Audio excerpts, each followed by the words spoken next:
finance. Indivisible with liberty and justice for all. Hey, I want to call the meeting to order and welcome everybody. Make a motion to approve the agenda for April 2nd. I'll second that. All in favor? Aye. Motion passes.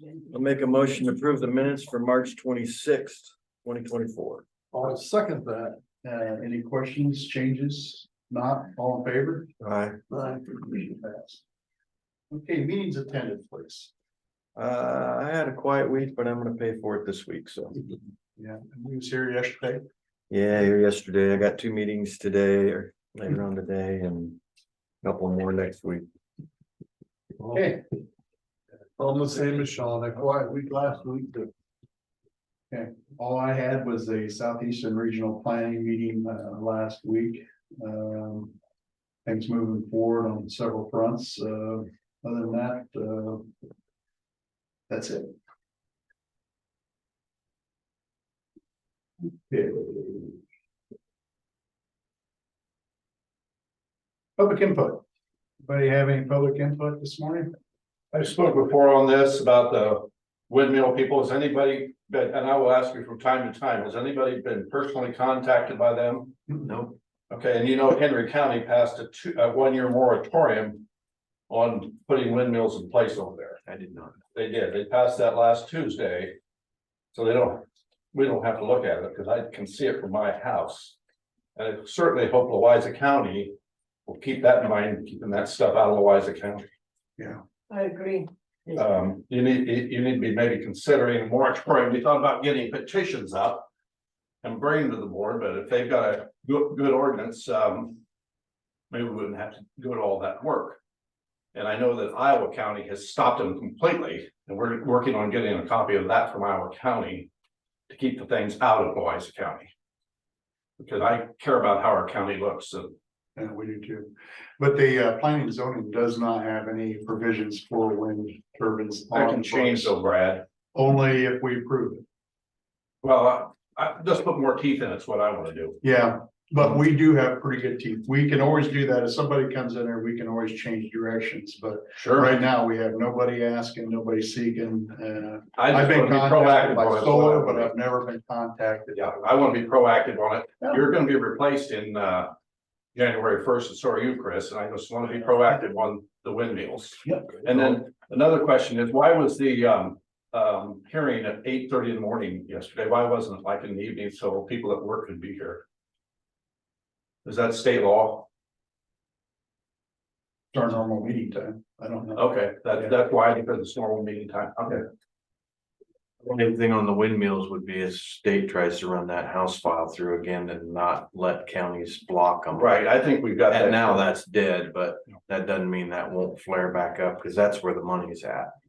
Right. They're gonna keep It's where the money funneling money, stays too. keep funneling money into the state, they'll end up getting their way, so. Yep. Anyway, We'll do what we can. Yeah. There's about 3 other counties that put a moratorium out and blocked them. and I know they're working Des Moines County and they're working Muscatine and Washington County, and we have such a nice looking county. I hate to poison it by I that agree. kind of stuff out. Yeah. We agree. Zoning, they look nice. Yeah, yeah. Okay, payroll changes.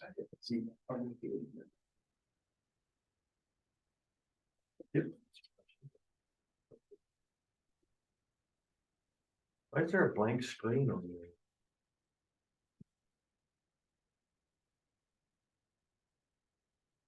I Somebody's broke phone. the camera. No, you guys are up here and this right here is Oh, one of these iPhone. okay.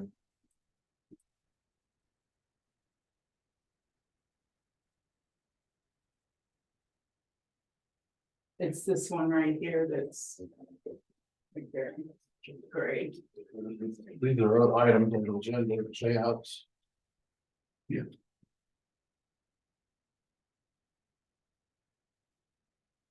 One payroll change. Yeah.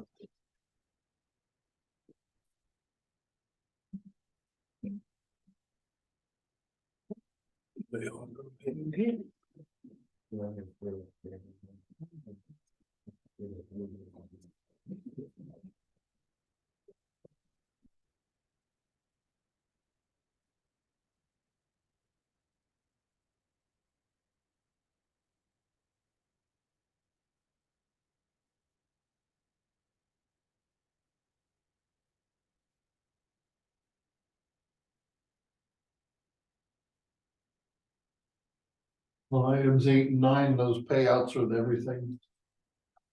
Good, good.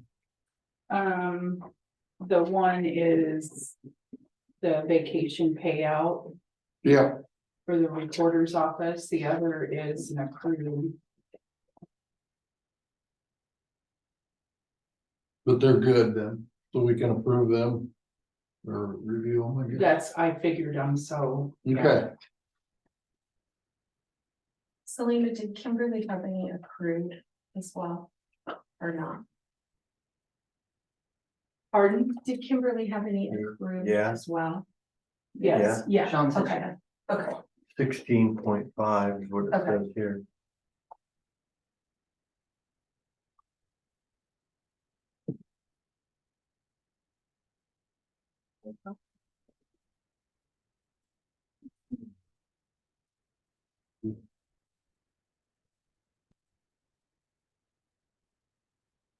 you got the Hillsville liquor license. Yeah.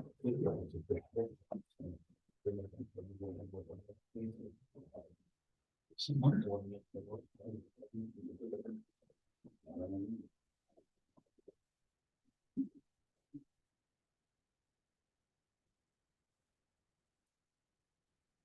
You want the honors? Sure. Yep. I will make a motion to approve the Conesville Event Grounds liquor license application.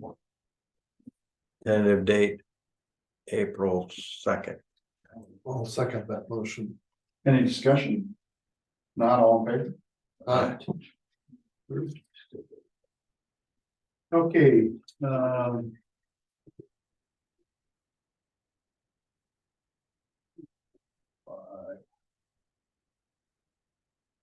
Aaron Jones is unable on number 10 to make it down here, but we can go ahead and, is that proclamation in here?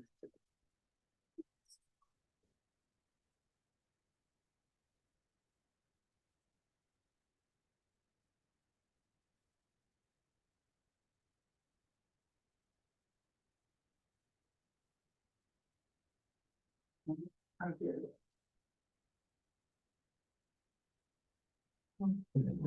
Yeah, like I said, Aaron was unable to make it down here today, so, I'm gonna go ahead and read this, whereas, as our children are our nation's most vulnerable members of our nation's most valuable resources, helping to shape future of Louisa County, Iowa and beyond. Positive childhood experiences, like loving caregivers and safe, stable and nurturing relationships can help migrate trauma and negative impact for adverse childhood experiences to promote social, emotional, and developmental well-being of our children. And childhood trauma can also have long-term psychological, emotional, and physical effects throughout the individual's lifetime, impact future generations of their family. And childhood trauma include abuse, neglect is a serious problem affecting every community in the U.S. And finding solutions requires input and action from everyone. And children who live in families with access to concrete economic and social supports are less likely to experience abuse and neglect. And prevention is also possible because of the partnership created between families, prevention and advocates, child welfare professionals, education, health, community, and faith-based organizations, businesses, law enforcement agencies, and local, state, and national governments. And we also acknowledge that in order to solve public health issues of abuse or neglect, we must work together to change hearts' mindsets throughout storytelling and sharing, center of needs, families breakdowns, bias and barriers, inspire action from expected and unexpected partners in prevention, And we are committed and advocate equitable, responsive, and effective systems that ensure all children and families are healthy and thriving. And we recognize we need to prioritize kids' investment in more prevention initiatives like home visiting, family strengthened policies, economic supports, community-based child abuse preventions, and programs at national, state, and local level. And the Louisa County Supervisors do hereby proclaim April's National Child Abuse Prevention Month in Louisa County and urge all citizens to recognize this month by building a narrative of hope, children and families through the collaboration of creation of the ecosystem and primary prevention that does not currently exist. So that's good. Well spoken. I agree. So I need a motion. Make a motion to accept April as Child Prevention Month, Abuse Prevention. I will second that. Any other discussion? All in favor? Aye. Motion passed. Thank you.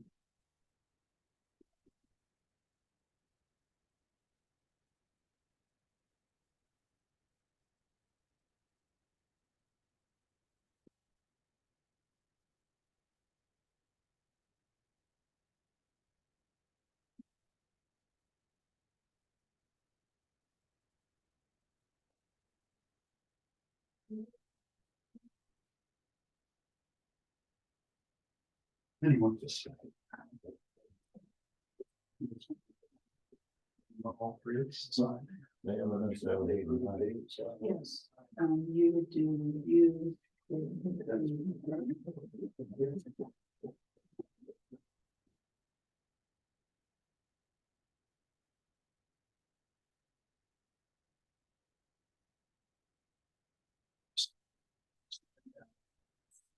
Please.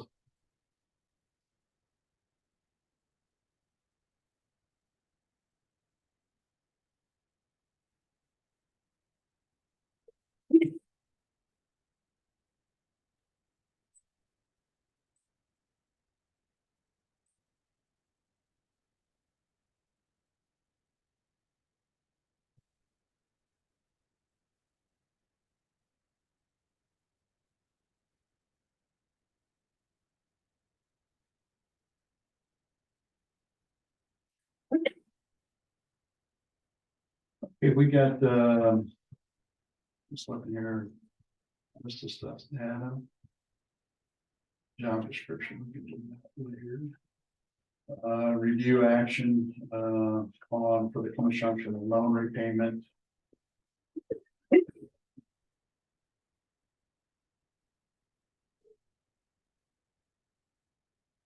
Discussion last week.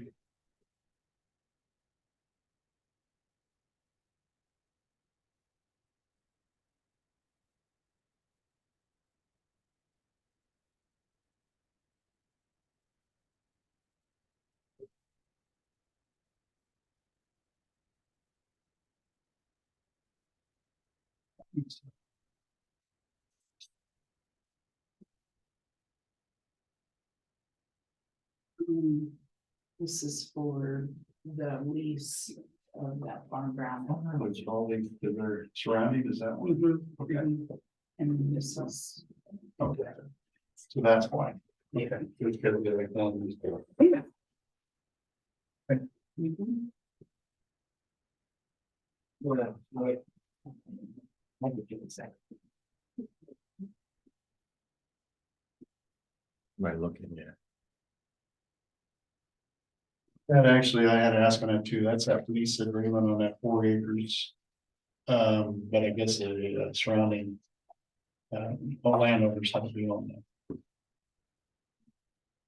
Can I ask what we're gonna use that 4 acres for? But It's gonna be farmed for 2 years and then possibly put back into a prairie again. Okay. it's a reset. They came from conservation that they kind of recommended that we do something. There's a lot of buckbrush, trees and stuff going on Okay. it. And we tried mowing it off, they burn it, but the trees still coming up on it. So that's what we're trying. Thank you.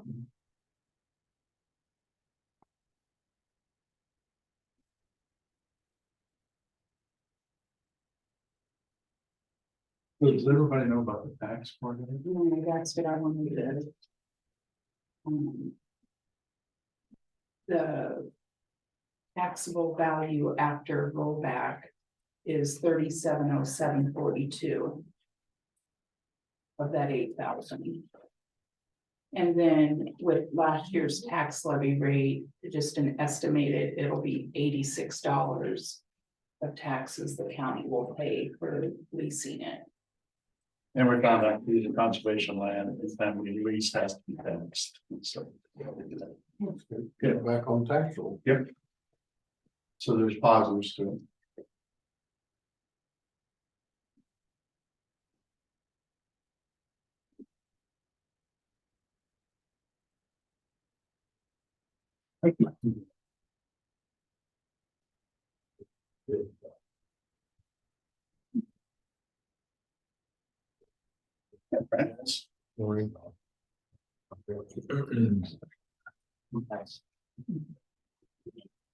Okay, so. What action we have on the ambulance repayment? What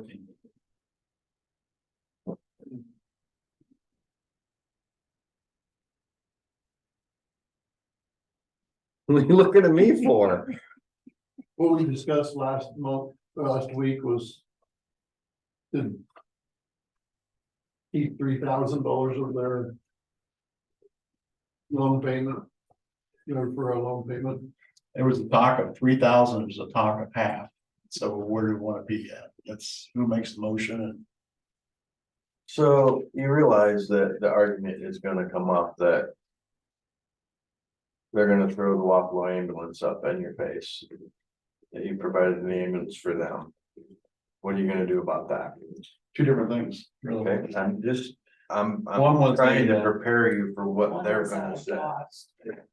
yeah, And the contract that was written up for Columbus Junction has everybody's signatures except for Columbus Junction. yeah, but we do have documentation as far as that on Zoom and stuff. I'm not saying it's not enforceable. Yeah. A verbal contract is just as enforceable as a written contract. It's just harder to enforce because you can have other people say, I didn't know anything about it. Well, I was here when it happened, and it was approached to us as a loan, and Okay. and that's where I'm coming up with it. All right. You're right, I mean, but if it was an ambulance, it'd be a different story, or a carriage replacement or something like that, but. To come in here to continue to thrive the business. If it was portrayed as a loan, which is It a was. document that I read. It Am I was right on that? portrayed as a loan. And everybody was on the same page. At that time, that was obviously before my time. But from the document that I read, yes, you're right, it was. To pay off their loan, and I can't see that they would say they didn't know about it. Because they received the money. So if they just received the money out of nowhere, they would ask, wait, hey, why are you giving me the money? So. Now, it was approached to us as a loan, And then it was taken out of our general. fund. yeah, and to find out, we really thought it was coming out of the conservation, not conservation, but the county home fund, where that would have made it into the legal process. But the way it was pulled out of the general was a gray area anyway. At the time, we didn't know it because we thought it was going to come out of our. But I think we have to do something. I mean, I don't disagree that if the agreement of all the parties together was that it was a loan and that it will be paid back, then that needs to be honored. I'm not disagreeing with that. I just don't want to hamstring them enough that they can't continue to operate. That's the only thing that I don't want to see happen. But with that being said, I would say yes, if it's. I was And agreed it that was way. on our resolution 2022-43. Then that's how it needs to proceed. hey, Adam, standing room only. Does that something we need to maybe look at the amount back? That's all I'm thinking. Maybe go half That's, and be reasonable about Be it. we'd also help them keep that service provided in that area too, so let's don't hamstring them too bad. Yeah. Do something like that, for at least there's, Do you wanna get them in here and ask them? What they can. Well, you guys we were gonna take the money out of starting in October. There, you're gonna start up immediately. yeah. Yeah, I don't only think is get them in here and ask them, say. There's always adjustments can be made down the road. This is not stone etched, and this is something that we see every month we see it. I'm not against it, I'm just No, bringing I'm just up talking topics about- that are going to. Yeah. Come up in natural conversation if they're here, so Yep. that we've had that discussion about it.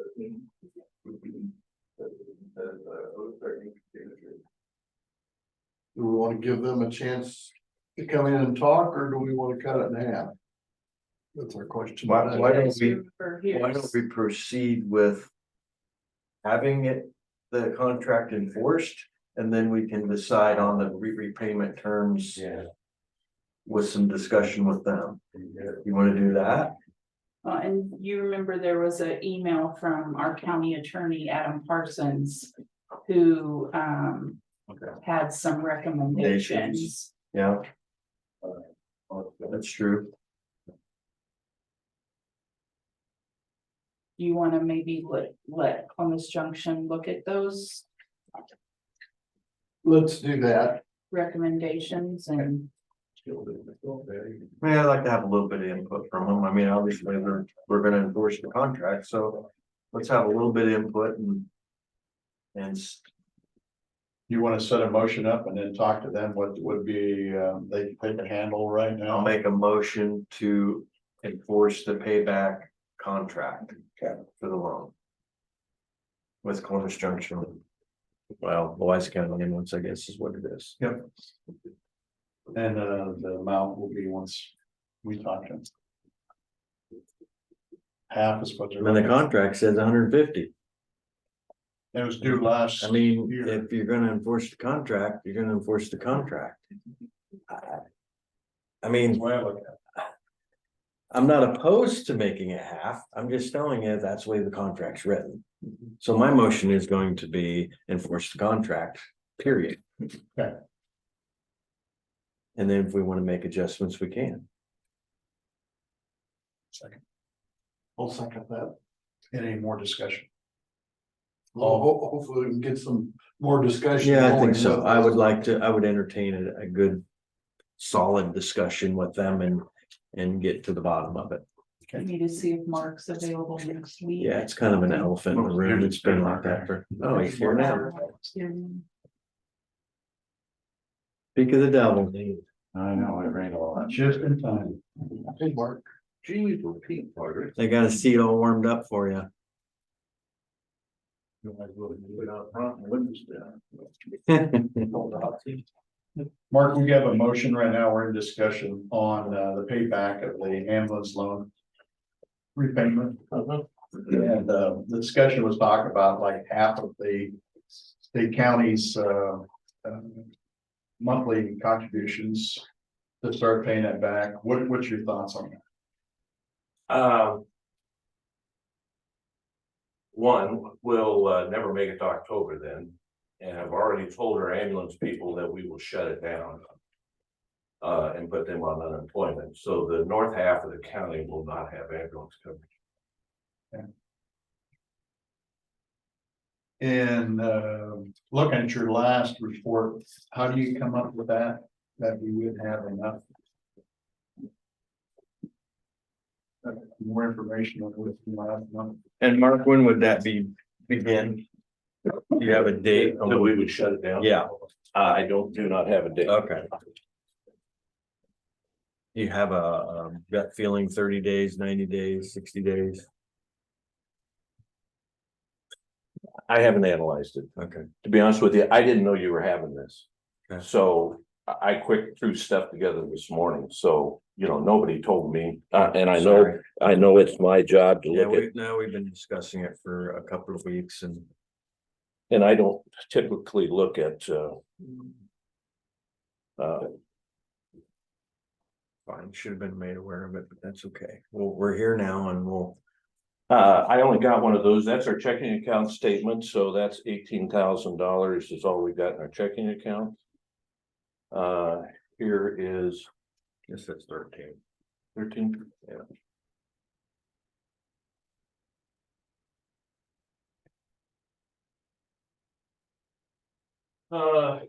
This is our report. I think it's the one we send you. Revenues on the front. We had budgeted revenue of 295,000. Year to date is 247,000. So revenue wise looks pretty good. 295 for the year, Yeah, from Okay. this fiscal year. so you're gonna be kind of on target. Yeah, but of the income, or the revenue, the city of Columbus Junction's put in 25,000. So that, out of that 247. And then of the county funds, I can't remember.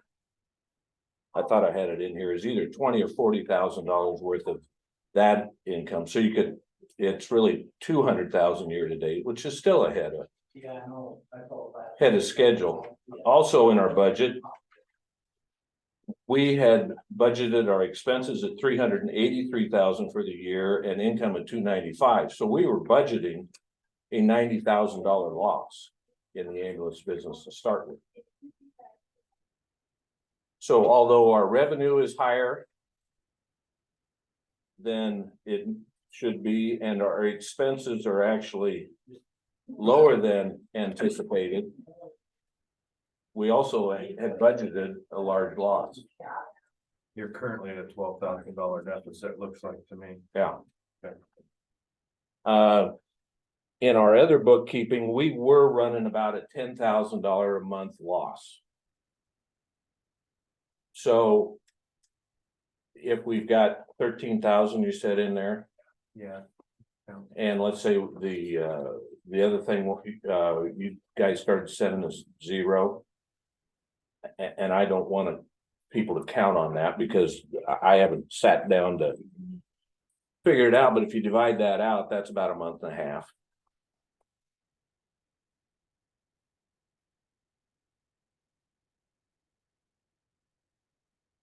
You're only getting 4,100 a month, Mm-hmm. roughly 4,200 a month. Yeah.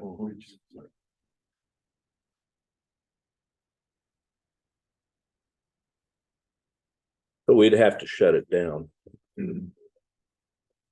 Well, yeah, if you do the simple math within 60 days. Yeah, you and would I pretty well be.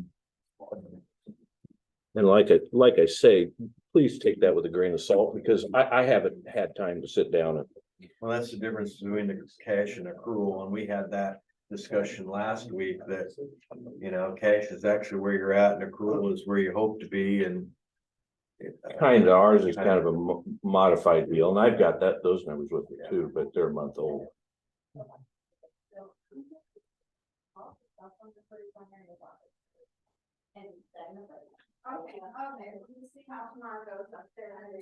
You still have a motion in a second. I know, we're still in discussion. Yeah, we're still in discussion. Can you raise the price per trip? Nope. That's So if you were to not provide services to the northern part of the county, who would?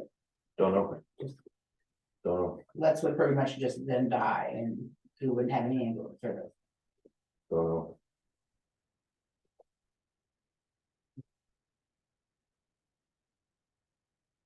Waplo has discussed that they would help and try to take over that part, but that then starts stretching their services pretty thin too. I mean, you only got 2 ambulances down here, and if you've got, there have been days there were 3 ambulances in the county are out at about the same time. Well, It'd be awfully difficult. I'm not saying they couldn't work, but it'd be awfully difficult. Well, we help. You know, you guys help us and whenever available, we try to help you guys. And it always seems like that. It's quiet and there's nothing going on, and then all of a sudden, everybody's busy all at the same time. Well, GEMT kicks in the end of July, no, the end of June, 1st of July, So so that's that when you'll start seeing. that will help, but that's on a per call basis. And so it spreads all the, whatever that additional incomes. Spreads it all through all the year. So it's not like all of a sudden, July 1, you get a check, a big check. It's, you know. But it'll make you get more per call. Yeah, when I. And it's been probably a year now, when I looked at GEMT that Wapello was getting. It looked like, from what I could tell, was about $45,000 a year. Out there. Now then, our folks seem to think that on those particular calls, maybe our reimbursement will be a little bit higher. I know Wapello and Columbus Junction run pretty much call to call. Call numbers are about the same. Yeah. So I don't know why it would be any less. Let's put it that way. You wouldn't think so, and of course, you know, the amount that you get reimbursed on those calls are determined, I don't know, by the state. And it's based upon your expenses. So big insurance and big corporations are involved in what you get money back from, like insurance, if that's what it Insurance, yes, the insurance is a scam. I mean, well, That's- as I understand the way it works, if we bill $1,000, when you're signed up with an insurance company to cover those, usually there's some deduction. yes, And depends on the dollar. well, And then they make their money. and insurances they- aren't quite so bad, and then on a call, you know, you maybe have to knock off $100 on a call, and a call is maybe roughly $1,000. The GEMT supplements the income, and Bill, is it Medicare or Medicaid? I can never remember. I can't. Medicaid. When we pick up someone that's on Medicaid, our bill is that we send the same bill as we would send someone who's not on Medicaid, $1,000. We'll get roughly $100 for that. Well, so it depends on what your mix is. GEMT will add to that and reimburse it another, I thought it was between $700 and $800 a call. That's where the extra 45,000 potentially could come from. It's just the way the system is. Yeah. Some of the other problems that the ambulance services run into is the non-reimbursement or the no transport. So they'll get called out 911, they'll go to somebody's house and they have a nosebleed that they can't get stopped. And they'll help them and they'll get it stopped, and there's a no transport, and there's really no reimbursement for that. Now, you could bill those people, but some of the times, most of the time when you send them a bill, you probably won't. I'm not so sure, to be honest with you, you can even bill it. It's just part of being an ambulance It's service. an education thing. And so. Wapello and Columbus Junction both run over a call a day, 40 to 50 calls a month. And out of those calls, a dozen-ish or more are no transports. Yeah. So, Or some, you know, one of them that I hear some is, someone has, fallen and can't get up. So the ambulance will go. Well, unless you physically put them, as I understand, unless you physically put them in an ambulance and take them to a hospital, you don't get paid for any of it. Yeah. You go to a car wreck, nobody gets transported, you don't get paid for that. We seemingly have difficulty getting volunteers to help, which that's just the way it is. We had been running with, 4 paid, I think. When we started this, and we're down to 2 paid with some volunteers. And our 2 full-time people are basically on call all the time. Yeah. That's stretching it too. Yeah. Yeah, I feel bad for them. Yeah. And, you know, we've talked about, even getting additional, but with these kind of finances, to be honest with you, our interim director says, you know, we can't afford it. And I said, no, we can't. But I said, we can't kill you guys either. So they've decided to hold off on hiring anybody.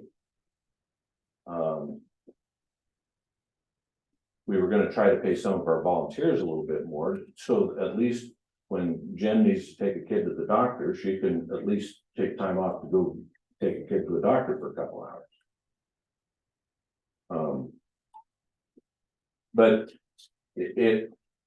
the thing did not turn out anywhere near like what I thought it would when we took it over. It was supposedly supposed to, break even, and I think you guys said yours was break even, maybe lose a little bit or whatever. Well, it hasn't been that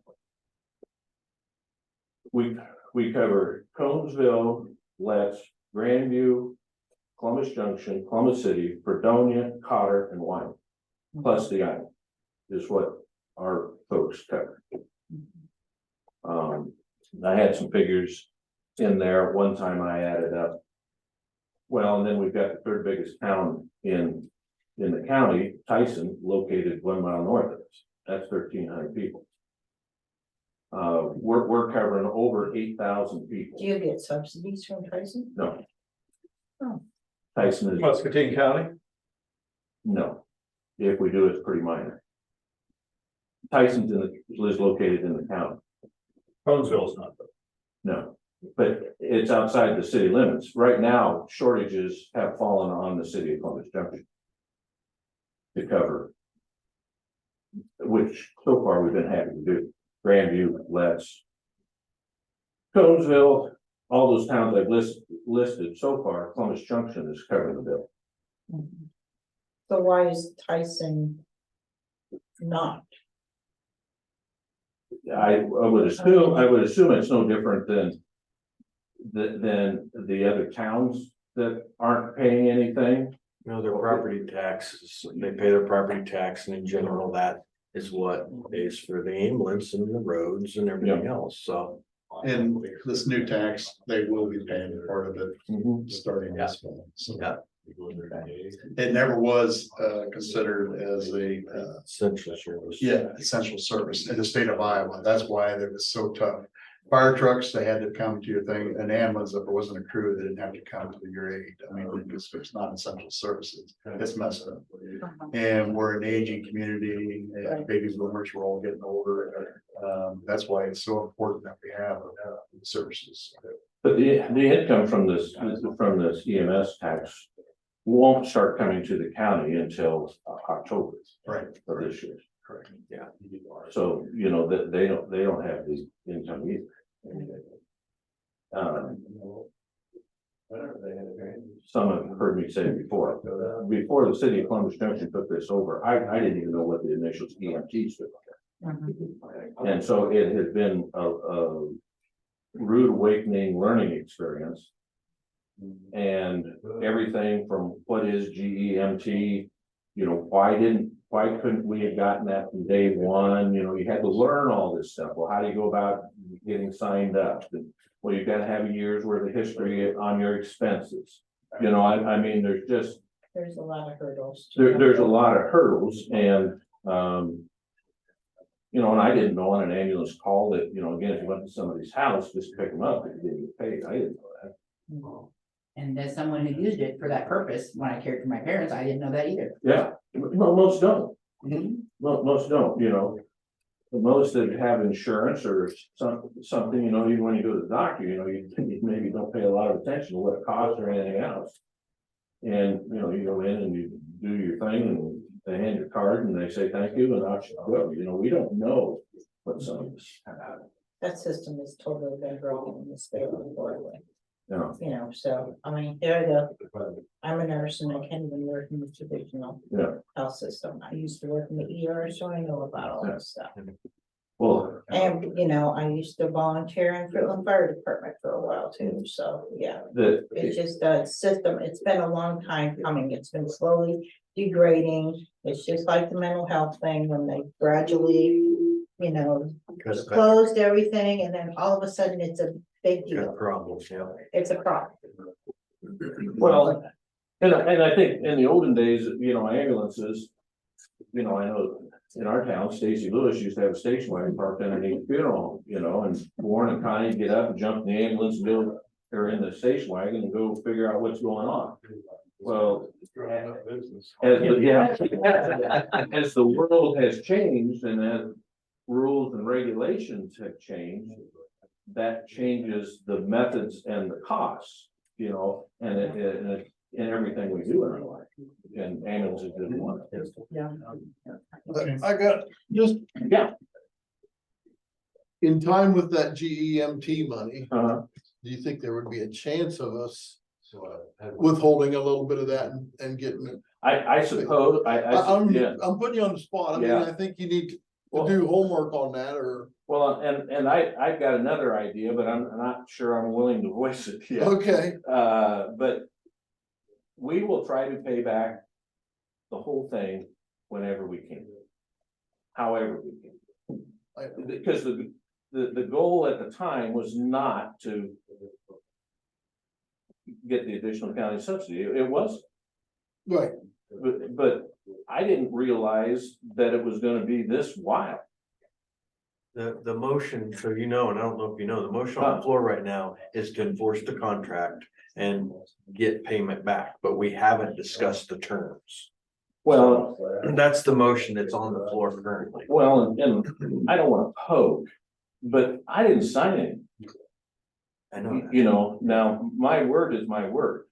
and that was brought up by me. And, you know, because if we can't trust each other, then all the paperwork in the world You can make a difference. won't make a difference. Right. Well, and our job is to keep the service in the county, but not at the expense of, you know how that goes. Oh, yeah, But we also need the service too. yeah. Well, yes. You know, I'm lucky, I'm a block from it, you know, but We're in a rock and a hard spot. so. yeah, I don't. Yeah, I don't know. Again. To be honest with you, I'm concerned, how do we even make it till October?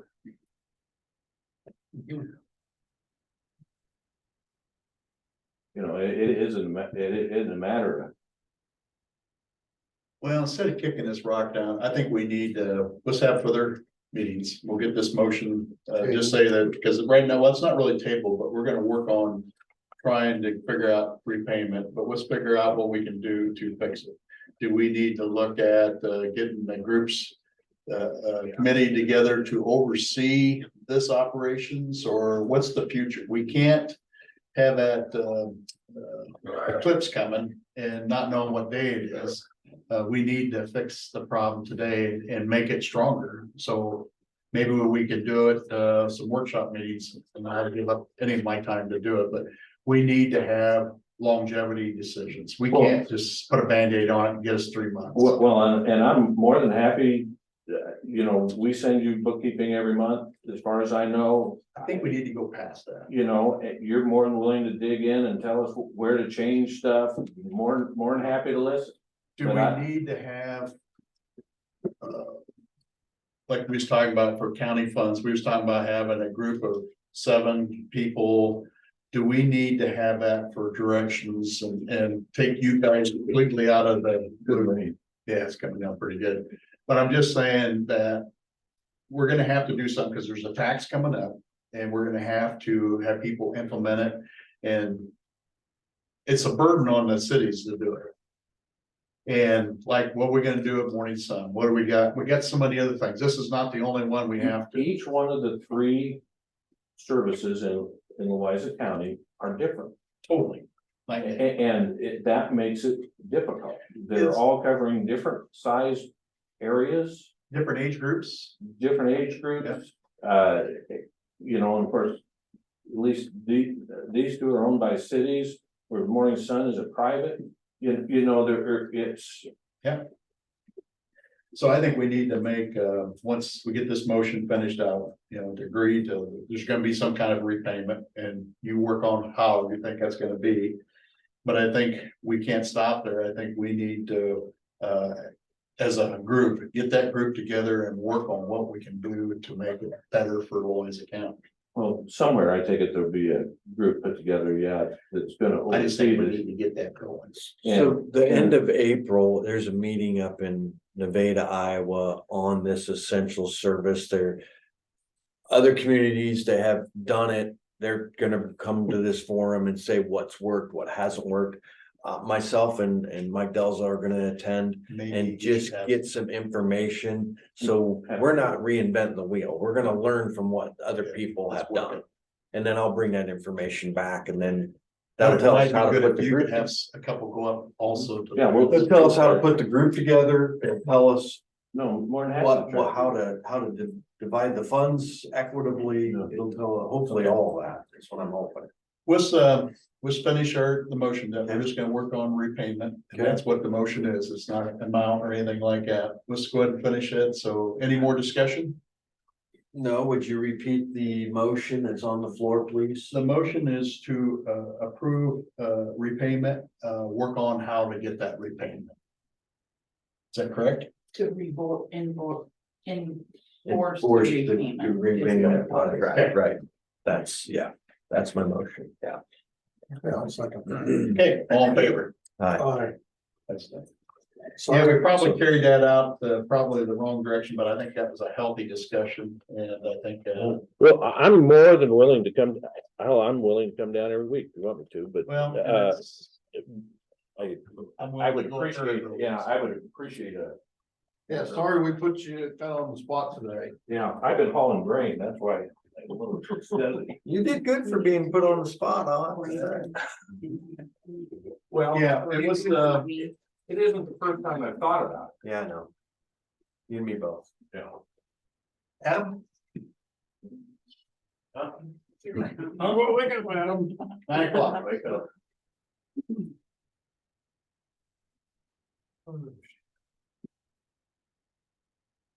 You wanna share? I mean, it's gonna be 45 minutes or something. Bring it home, bring it around for it, not shy. You guys have any like small things that go through, because I mean, I'm gonna be quite a while, and I can just wait. We have a review of lease agreement, but what we have on the job description is gonna take us a little while also. So So I'm gonna take 45 minutes or something. go ahead and take a little bit. We're ready for you. Okay. We're gonna let you read a lot of it. Would we be considered rude if we get out since? No, I thank you for coming. Thanks for coming. I'm trying to nicely suggest that you can't leave. Okay, so. Ladies, can I get your names? Oh, yeah. My name is, Lori Rogers. Thank you, and Barbara Thompson. thank you. Teresa Moss. WATS. WAS. Thank you. You guys come on. No, I'm gonna enjoy everything you said. Were they here? Were they together? There's a lot. That's coverage. Oh, for the ambulance, okay. True. Thanks, sir. You take one. Hey, Mark, are any one of them part of a volunteer of the ambulance? Yeah. Okay, so. Thompson Houston, she was on the ambulance, she was a EMT.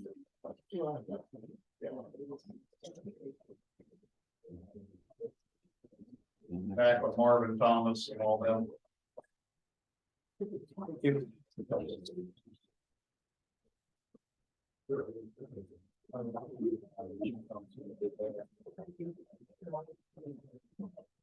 Mix them up, don't mix them up. Oh, yeah, you did. I hope. All right.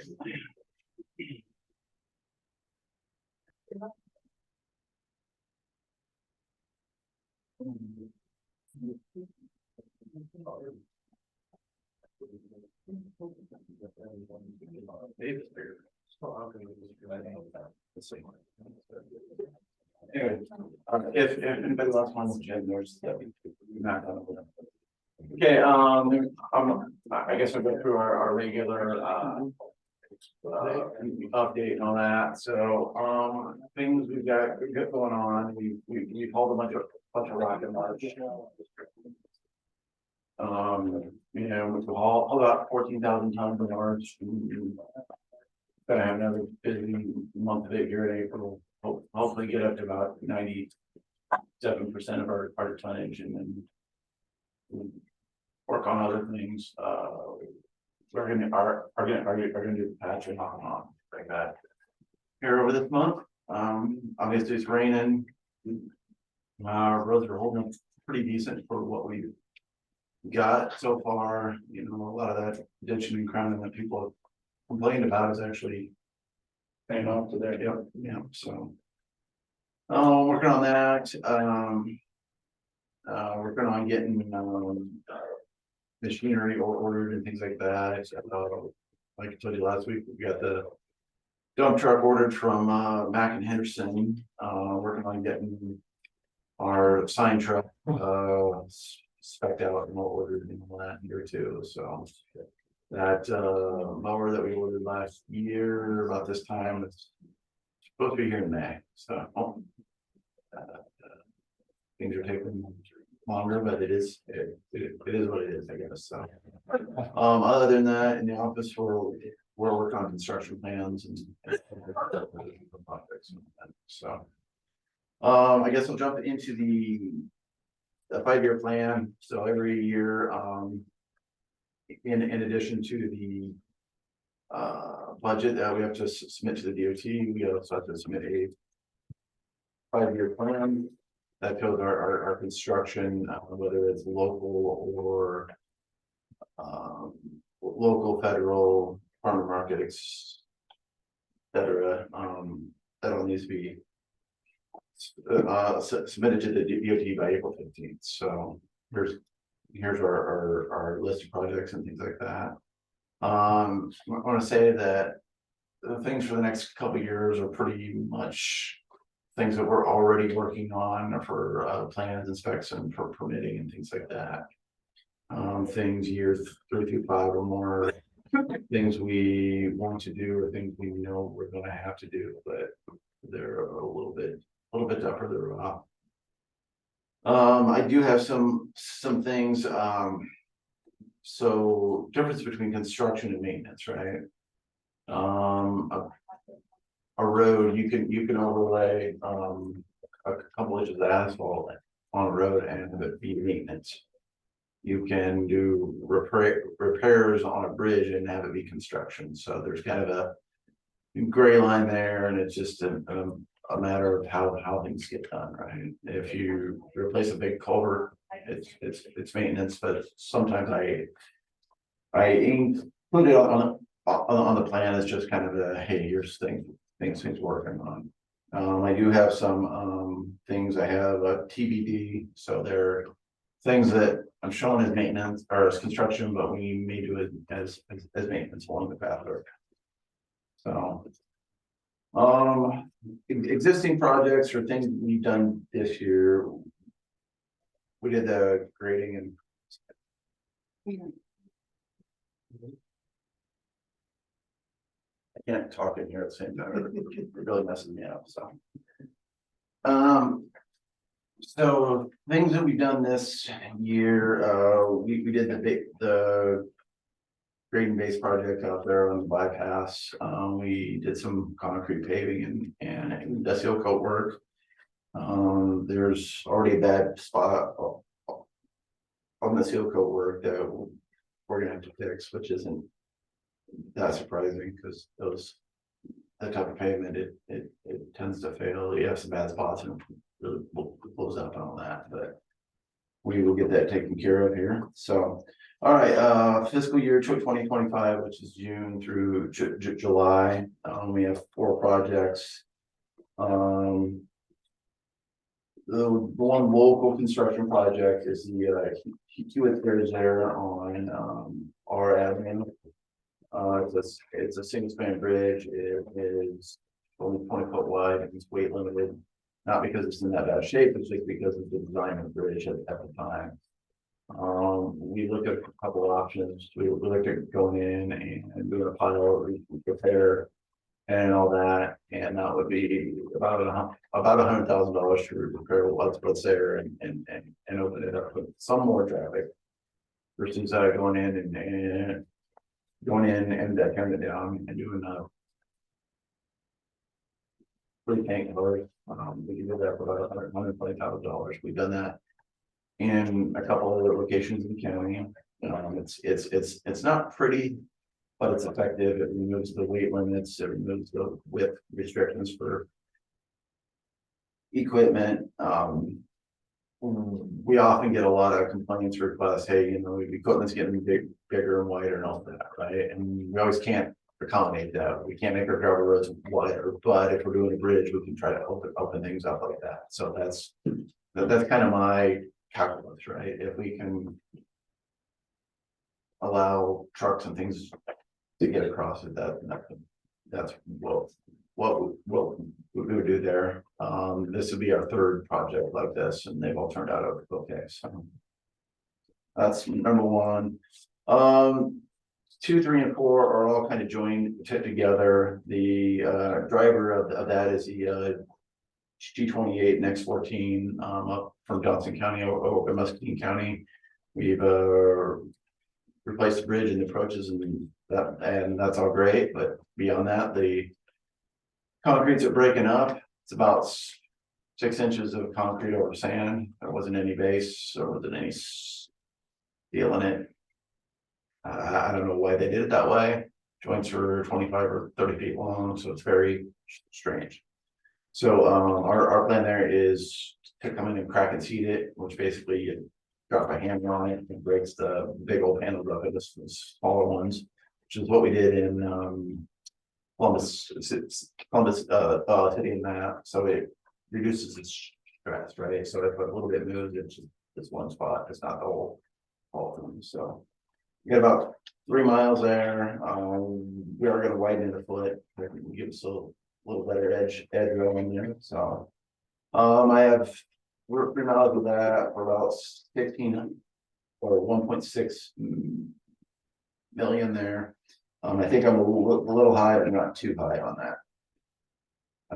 Other projects that I would tie together with it are the G48 252 into Grandview. That's the old DOT portion of it. We would do a mill and overlay there. We would touch up a couple sidewalks and all of that in there. And then we would do the bypass, doing old 61. Old 61 would be a mill and an overlay. And then on the new bypass, we do 4.5 inches of asphalt. So hopefully we put all these projects into one bigger project to hopefully attract larger contractors, which would make the price better for each of them. I was going to do the G28 X14 in concrete, and it just didn't quite work out right for us there. We were going to work with Muscatine County, and theirs was going to be a full removal and replacement, and that's $1 million a mile, and that's just not something that we can do. So I was going to have the Grandview work as part of the Oakville work, but let's just get something done now, and then we can work on the next part later. So that's fiscal year 2025. Expenses, we have about 120,000 in local construction on the bridge. Our budget has 200,000 in for budget, but we won't won't end up using that. Then we'll spend about 2.3 million in our FM account. I do have a thing there, so currently on our farm to market, we have about 1.3 million in there now. We have the authority to borrow like twice at that amount, so we're doing good on that one.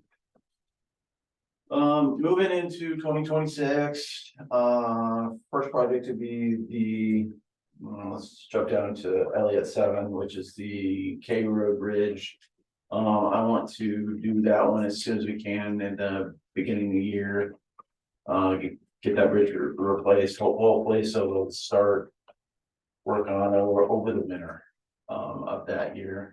But that'd be a single span beam bridge. I have $1 million on the price tag. Again, I think that's high, but that's what I'm expecting there. That's a total closure, right? Yep. Total closure.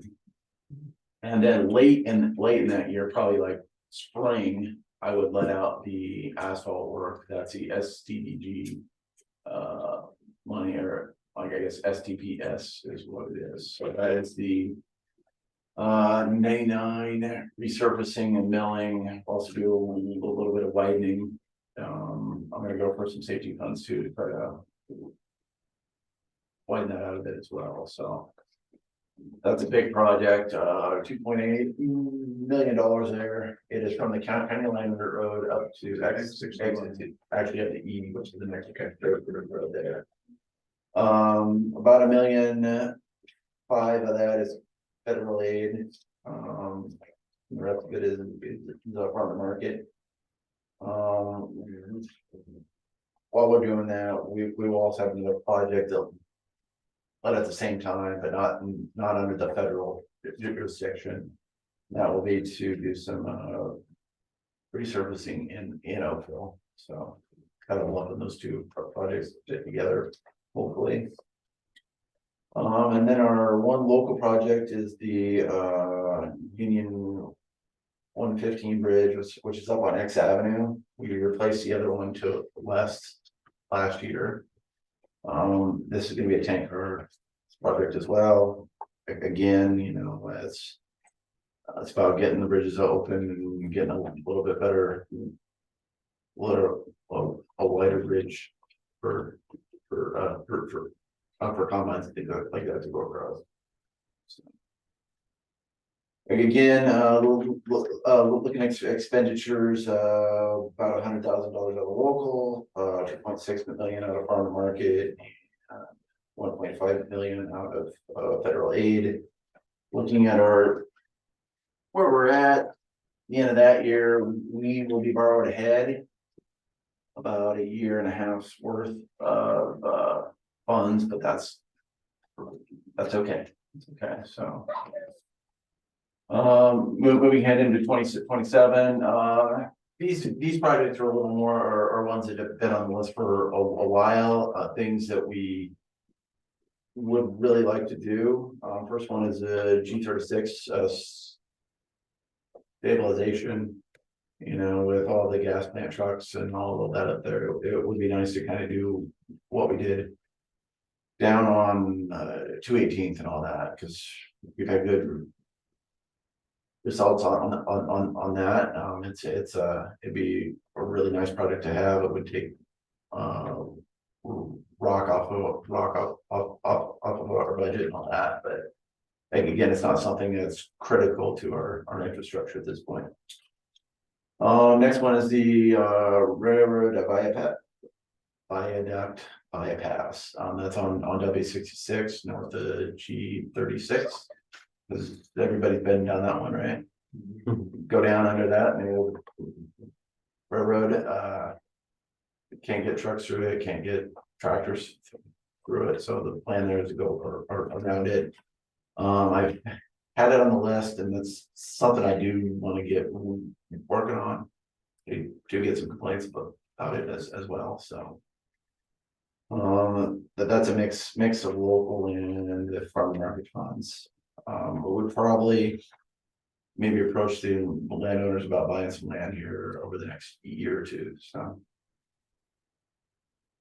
I've got a couple maintenance type projects there. 25th Street tank car that's down. Oakville over the drainage ditch, there's a little 16-foot bridge there, which doesn't classify as a bridge. Piles on it are worked and all that, it's a thing that, you know, we'll probably wait as long as we can. It's very low volume, but it does carry grain into Oakville and all that, so. That's one, if we had some problems with it or something, we could probably push up or back or however, so. I've talked to Richie, you got her in there, okay, if we just did a tank car there, so. The bridge downstream of it is I've got pin out there, so. Right. There's not a lot of flow in it, so. Anyway, that one, 65th Street culvert, which is out by, kind of by Vicky's son out there, and it's a big old culvert, it's rotting, but I'm gonna just kind of wait till it needs to be replaced, I guess, so. So that one, that's kind of a catch up here, you know, we're spending about half a million in FM funds, which we get in about 830 every year, so we're kind of catching up with it there. Moving into the next year, fiscal year 2028. I have 3 projects. The biggest one is would like to get started on some work out there on X37 Jones's corner up to Hayes's. We got some bad curves there, some wreck history and things like that. I'm hoping to combine that with safety funds, so that's kind of why I'm pushing it back.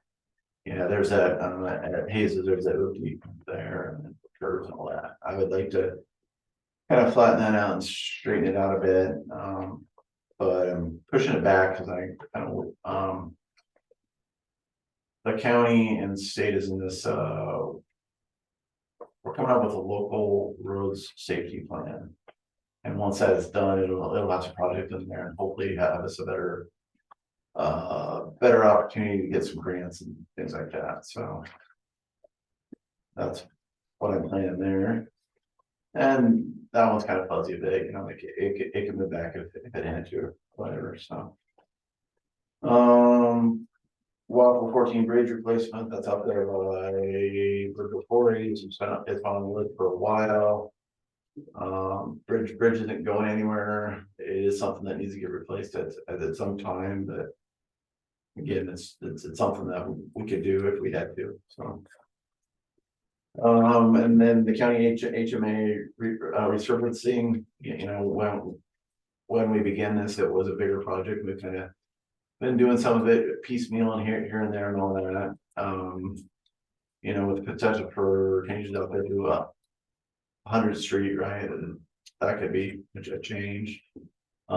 Big one I'm keeping an eye on is road out to the power plant. We got some pretty bad joints out there and gonna try to get those fixed here off and on as we can, so.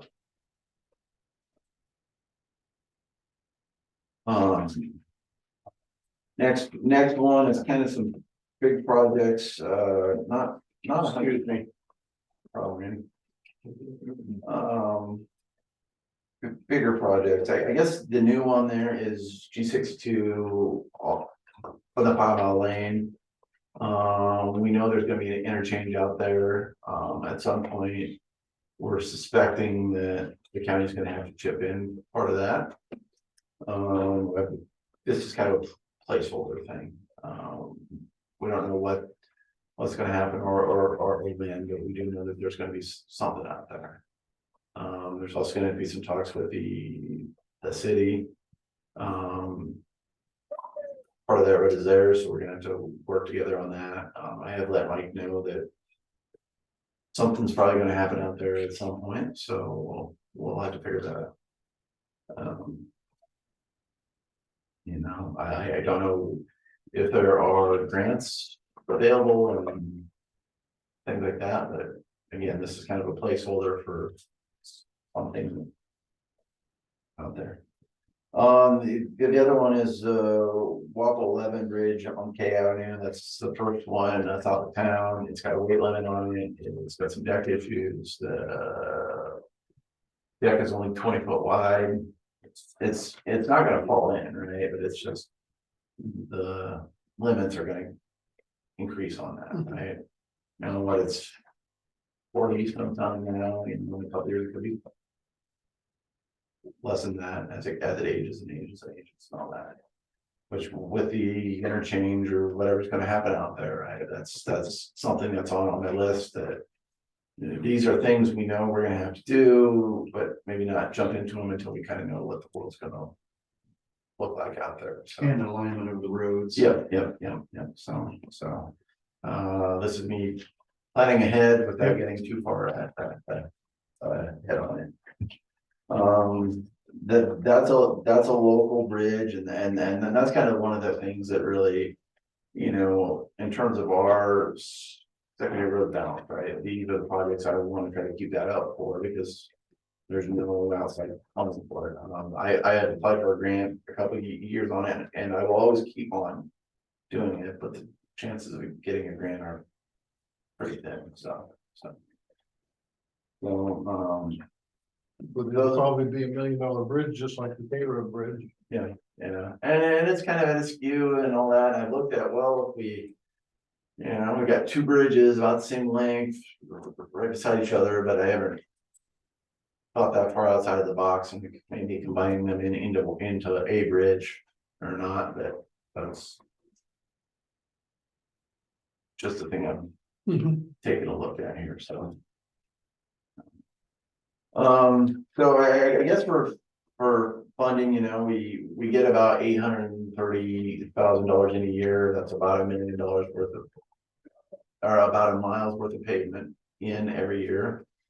That's about a bridge's worth. So I kind of have some years where we spend more and other years we spend less, and there's lots of things to be done, but I'm trying to stay within reason here. If we had more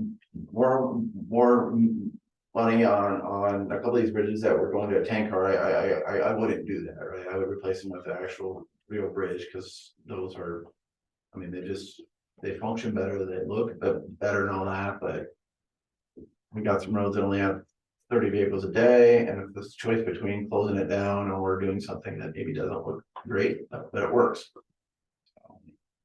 It's the longevity on tank car versus a bridge.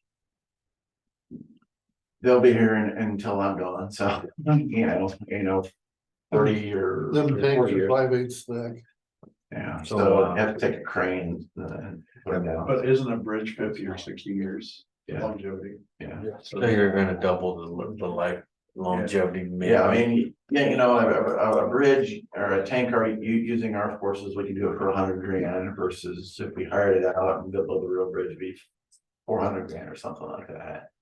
And you're talking 50, 60 years for a real bridge and 40 or 50 years for a tank, so it makes sense. It does, it does involve more maintenance, so, because you have these tanks and they get logs in them and things like that. It's that, and maybe the grade is a little lower, and you know what I'm saying? Yeah. It's not as good as a bridge, but it works for. There's no free lunch, but it works. Right, so, if it's choice between closing down roads or not, I wanna try to keep them open and. Yeah.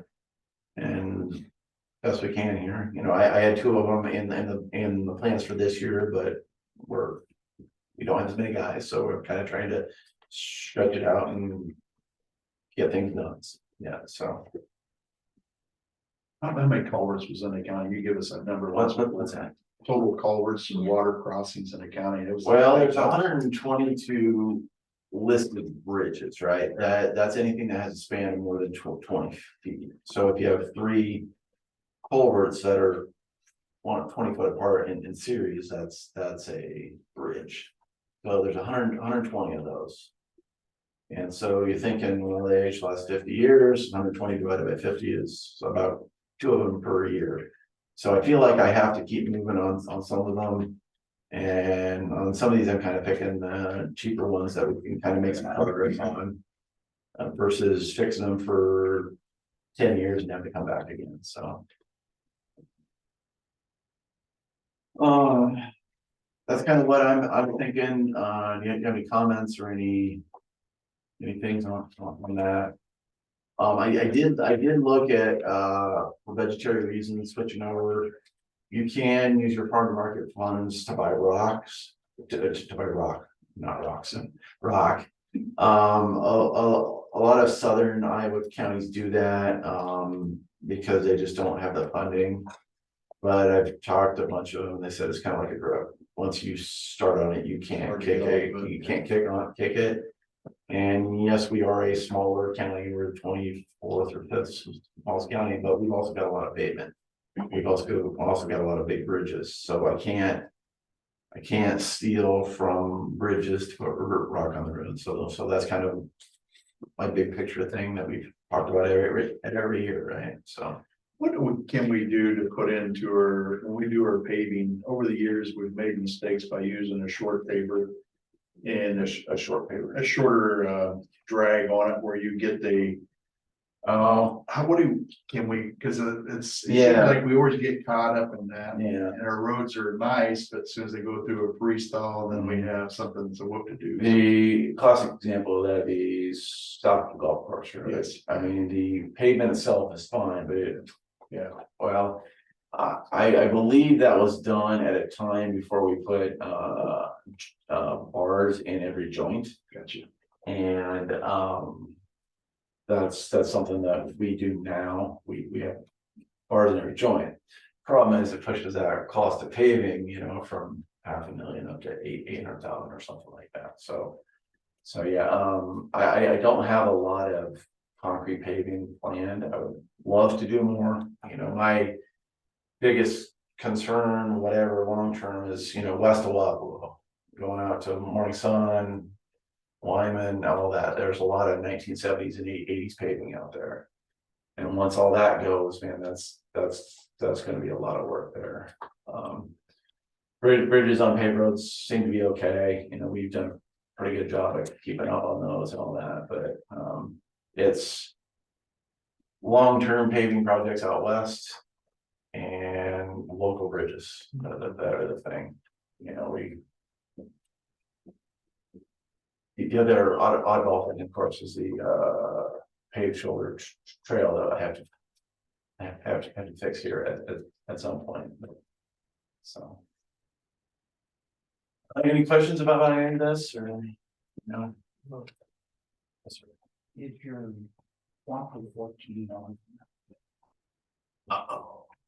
It's.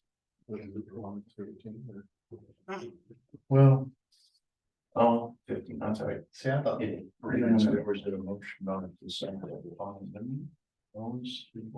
Yeah, that's it. So it's not on the agenda. I know. I talked to a contractor over the weekend and he said that he met with you and Brian Traeger. What is that, the county engineer? Carter. Yeah. And this farmer out by me had bought some farm ground. And he said they talked to you, and our expense for that farmer to plow that would be $50,000. Oh, okay, I know what you mean. That's Why would that be? that is the X43 that we paved coming out of Yarmouth a few years back. That was a Des Moines County actually paid for that thing, right? That strip, Yeah, right? we paid them our half. Okay, and there was a tile underneath the road there, and it was set at a depth okay for the farming operations at that time. The farmer to the east has purchased more ground and wants to put in a deeper tile to collect more ground to the east. And we often get that question, well, what's the county gonna pay for that? And I said, the county isn't paying for anything. We've accommodated one tile there. We are not required to continually dig it deeper to further expand farming operations, and may have said something that I shouldn't have, but if you can afford to buy all that land, surely you can afford a few $1,000s to run a pipe, but. You know, we have I can't spend $15,000 to open up a couple extra acres when that's rock and manpower and bridges and all these other things, so. I've had that come up a couple times, and I know that we have to accommodate tiles, right? But we don't have to continually accommodate more and more. Addition. More and more of it, you know, so. I worry about, setting a precedence. Once you start doing something, then the next person uses that as an example, and before Yeah. long you're doing it Well, over and over. according to Iowa law, we do have to accommodate tile, right? You know, if a farmer wanted to. Put something across through it, we could, but that doesn't mean we have to pay for it out of our, you know, it doesn't make any sense to spend $15,000 for. 40-acre parcel that pays 800 in tax. I mean, it doesn't work, and it isn't fair to the rest of the taxpayer either, so. Anyway, maybe that's. Thank you, and I appreciate that answer too, good. You know, and you know, if there's an opportunity to work with a owner, we will, you know, we did some work, up on the bypass, right, and we ran some tiles there to fix things that we were gonna interrupt. You know, there's a difference between interrupting something that we have to accommodate and just a economic thing that they won't support from us, right? So. Do we need a motion on that 5-year? Well, Usually, I'll bring it in next Okay. week. because usually we do have Yeah, to sign yeah. up. So. You know, so I kind of. I want to have an opportunity in case there are any questions or anything in questions or whatever, so. Okay. Yep, So it'll be on next week. I'll bring that in next week, so. Anything else? I don't think so. Thank you for that. Okay, we have 15 and 16. You guys have it, both. I don't have it. No, somebody was showing it to you. Right. Thank you for the update, Adam. I thought I handed you guys out. I just showed the, That's online, you know. I let Adam Parsons and drew up Yeah. a lease agreement.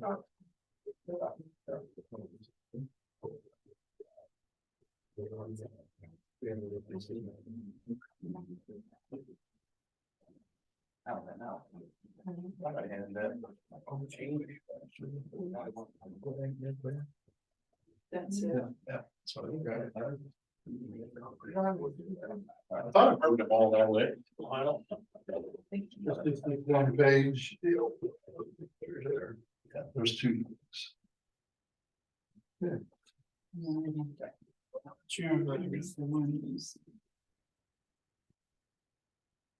first one was a resolution 202-416 authorized for supervisors to sign this agreement for 4 years long. And the other one's a lease agreement.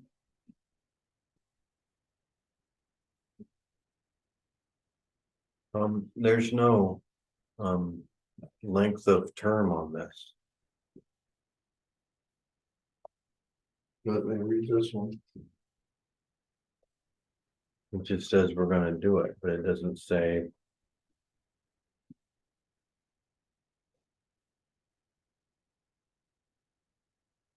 The lease would have the 2 years on it.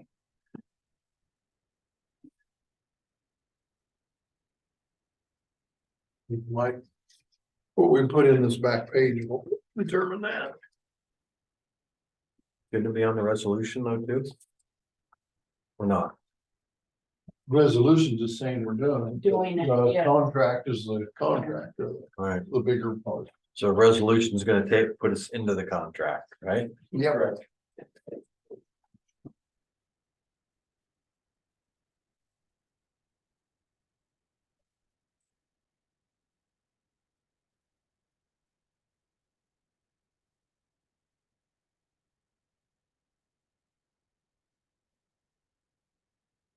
Yeah,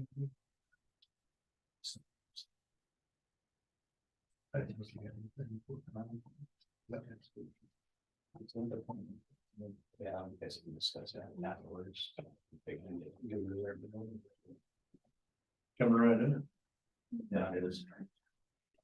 Right now, here it comes. You do great. Maybe I'm in there. Okay, you need a motion for the resolution first. Sure do. We'll make a motion to approve resolution 202416. Sign a lease for agreement for 4 acres of land to the north of the complex. I'll second that. Okay, motion second, any discussion? All in favor? Aye. Aye. That motion 22416 thanks. Okay, I'll make a motion to review and approve the lease agreement for the 4 acres For a 2-year term. for a 2-year term. Second that. Any discussion? Do we all need to sign that or just you? That one, I think one of them, we all have to sign. Nope. Yeah, there is. Yeah, we all have to sign this other one.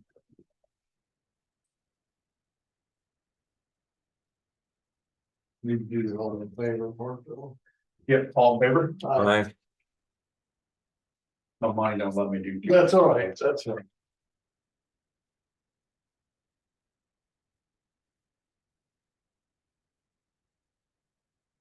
Pushing fast. Okay. Let's see what else we got. Okay, we'll go on to job descriptions. Do you want to get the claims out of the way first? You guys looked at them? Yeah. Make a motion to approve the claims. I'll second that. All in favor? Aye. Aye. Motion.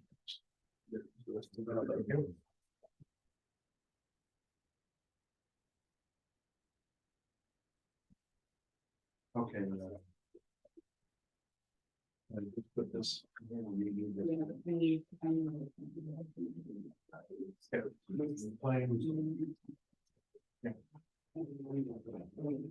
Hey, Jim, the total is 101,781,33.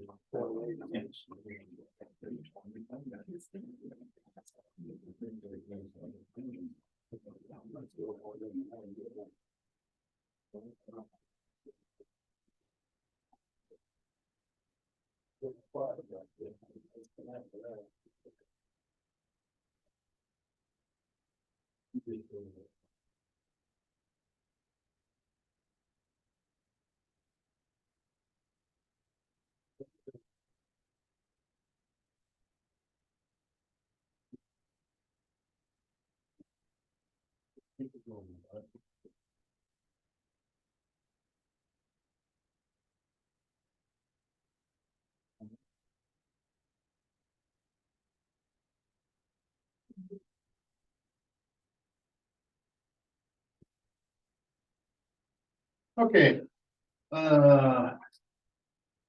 We have copies of everything else like the other departments.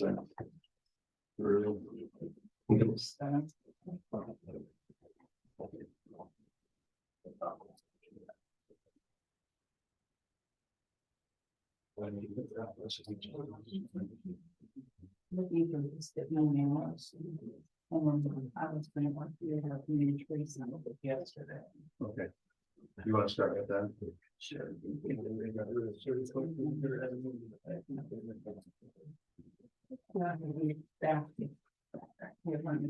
guys got back emails from all the departments like I did, right? Yep, Brandon. Yeah.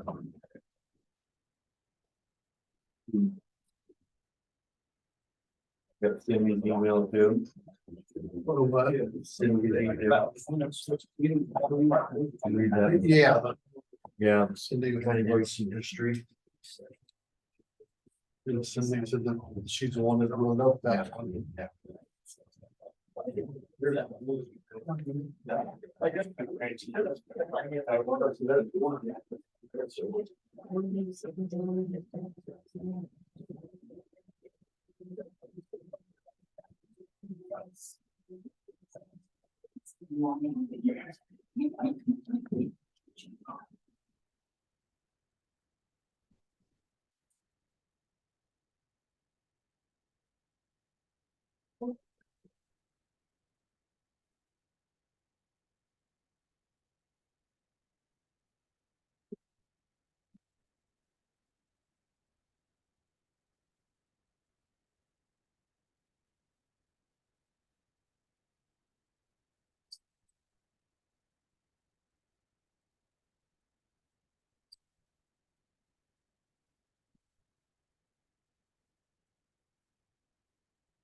These are just the emails the departments sent.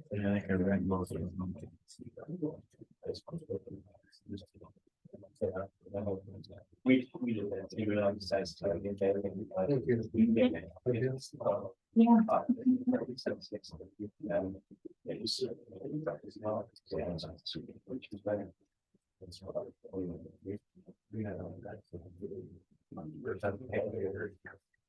We had 4 Monday and supposed to get home tomorrow night, I said, it's snowing almost the same. This one. And it's mine of its own. Yeah. Sorry. Yeah.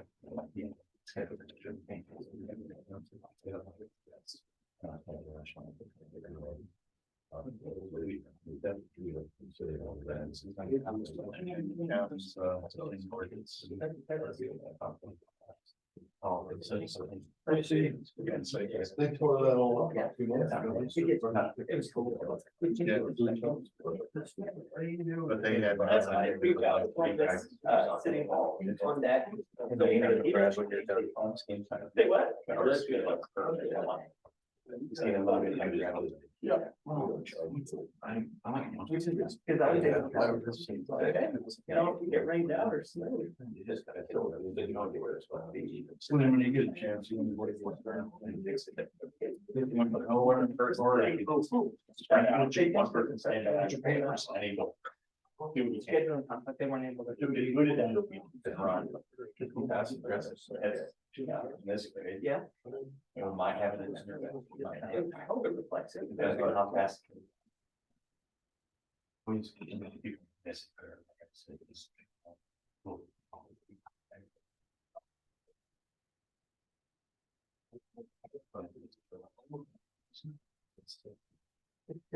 The beginning next. I'm just gonna get some play. Finally, look like the weather's gonna change. Oh,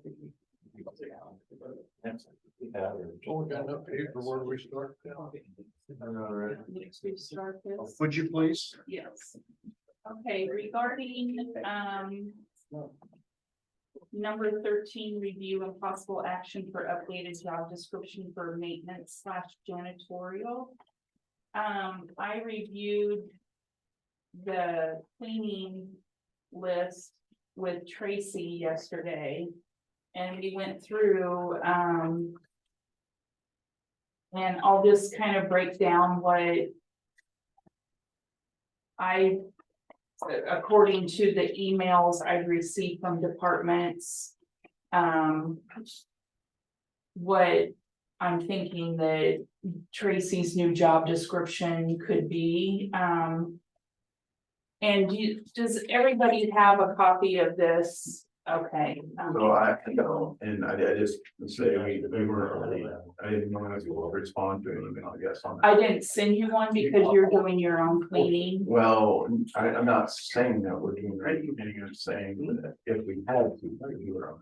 Well, I mean, you guys were going to get a cleaning lady is what I was Because there told. wasn't an option to do anything like that. So I would rather not spend secondary money to the cleaner office, I mean. Well, I sent an email to you and Joelle and the response was that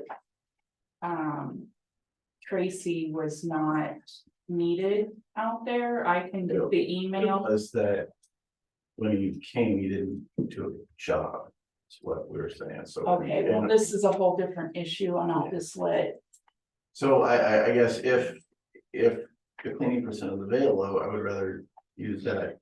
The cleaner office rather than paying, I mean, it's, you know, I got a quote from, the cleaning person is gonna be Tracy. yeah, well.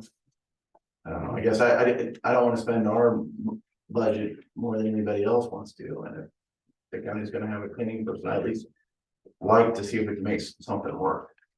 What we're here for. Okay, if I'm angry, so. Okay, it's gonna be discontinued. You stretch pretty thin. So, Yeah. Yeah, cause you know, I got a quote from our previous cleaning person to clean it, it'd be $160 a week. To clean her office, I mean, that's crazy.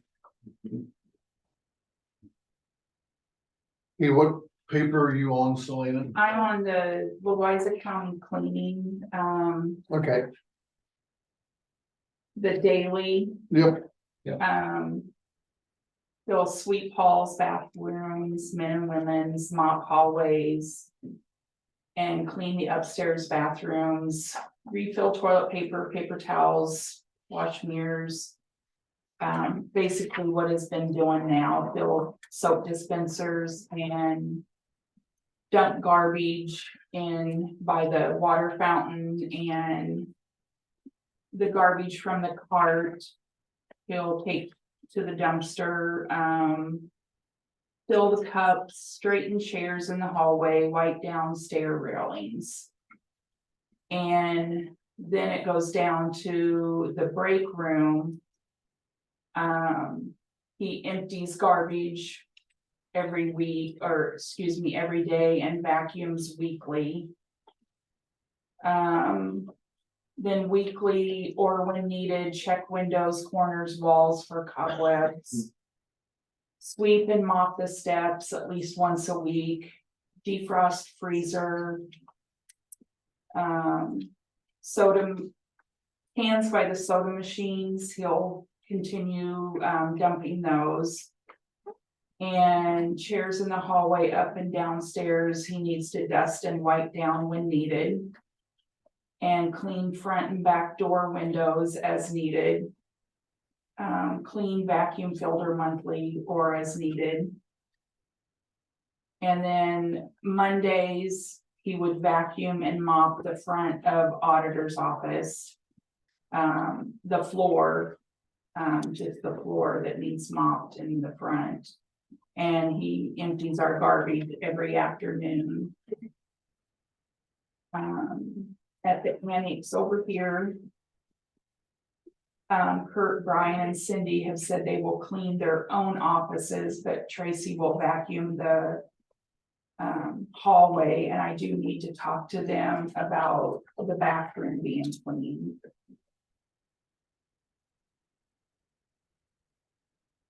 Like you want us to clean the bathroom, is that what you're saying? Yeah, I haven't, he wasn't for sure if you guys were gonna clean it or if he needed to, so I just needed to talk to you guys. Because I know at one time you said you would, and I told him if he's over here vacuuming, he could probably go ahead and clean the bathroom. I mean, Yeah. that's, Totally up to you guys. yeah, I think he needs Not a to big probably deal. do that, yeah. Okay. Okay. And then Tuesdays, he goes upstairs to the clerk of court and he'll vacuum, sweep and mop the hallway. Check the garbage.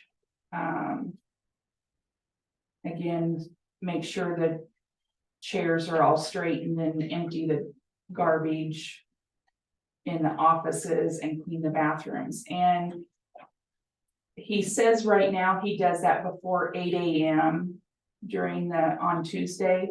But I told him that if there's a trial, for instance, there was a trial yesterday. I told him to make sure and go up there at the beginning before everybody's there to make sure everything's straightened. There's nothing in the hallways, any like pop cans or anything like that.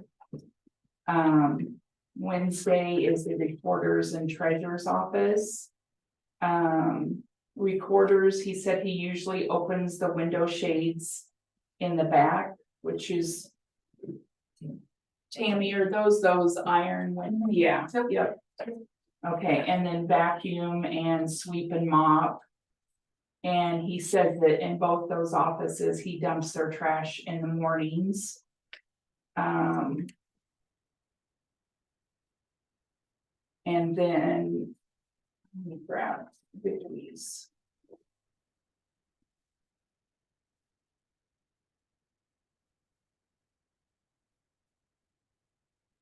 And Vicky's requested filters in the air conditioner and her heaters cleaned twice a year.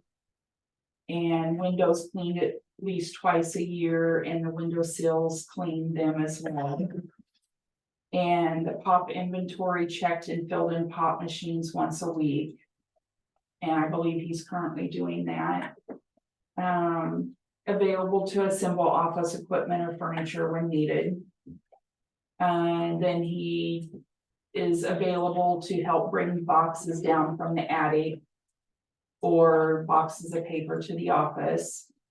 And the rugs in her entryway, she would like those vacuumed every day. He does that. Yeah, yeah. And then Thursdays, he goes to the assessor and court bathrooms, just to vacuum. Assessor's garbage, he dumps that in the afternoon with the rest of them. And sweep and mop as needed. And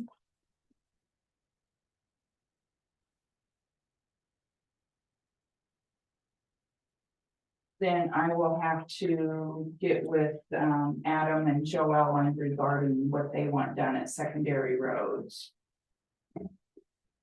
Cause they normally have Fridays set up for Sunday. Mhm. Yes. Yep. Yeah, 8 to noon or whatever.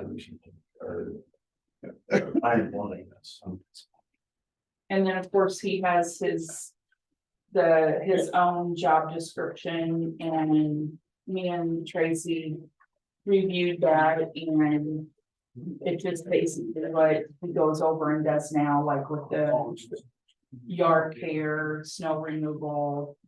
And he does have wash windows biannually and clean the rain gutters and stuff like that. And I believe I received an email from Brandon for the complex, and Leah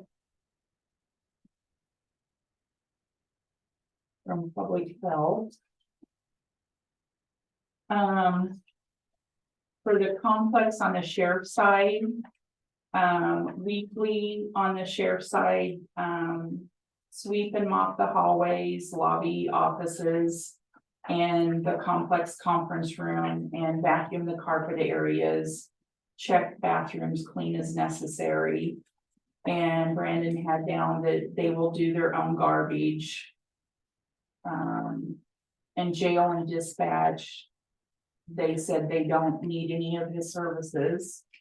And then monthly, they would like their windows cleaned, replace all screens if necessary, and clean the univents. Did I pronounce that right? Is that the little air conditioners? Thank you. And the HVAC filters, and just anytime normal maintenance issues. And I think you're probably still going to do the. What were those called? Work order things, like when you need something done and have him, We can do that, or we can, change over to a weekly, monthly checklist. yeah, Be easier than doing, Okay. 10 work orders per week. okay.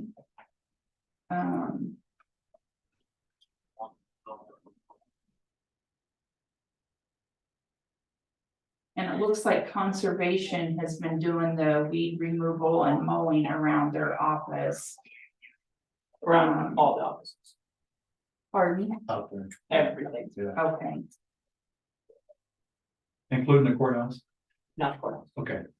Just out of the complex. So that's what we were trying to get clarification, because it said on his duties that he's Yeah. responsible for that, yeah, but they've been doing it. They sometimes have a little bit too big of machinery to get those small areas, and we had a problem with the units getting wet grass and then windows getting wet grass, getting clogged up, having to call Menace to come over and fix those. So we're trying to come up with a plan to do a little bit better job or use smaller machinery in that area and take care of those concreted areas in between that. The goal last year was to concrete all that out. It can still be the goal to put rock on all of it if we have the budget. If you guys would like us to do that. But just figuring something out so that new, brand new units don't get all messed up with grass and dirt and water. Or something. Sure. Because I know we won't have anything in the budget for concrete. Yeah. I'm willing to do, up by the units, I'm willing to do the landscape myself and get some rock out of our actual budget. Yeah. Just do that ourselves between Archer and I. So we can solve that issue somewhat. Selena, on the cleaning side, we'll do everything we can. Like, we'll get bathrooms and hallways, but I mean, there's gonna be times where we're gonna need Tracy. Like, there'll be nobody in the office, girls are all doing, yeah, and Summer camp. that's what Yeah, I'm thinking. and I'll be working like in the Yeah. shop and. So I Do you don't, guys have carpet on your side that where he would need to vacuum it, or? I don't think so. Not anymore. So he would, basically, I'm thinking he, would like, at least the hallways, dust mop and mop.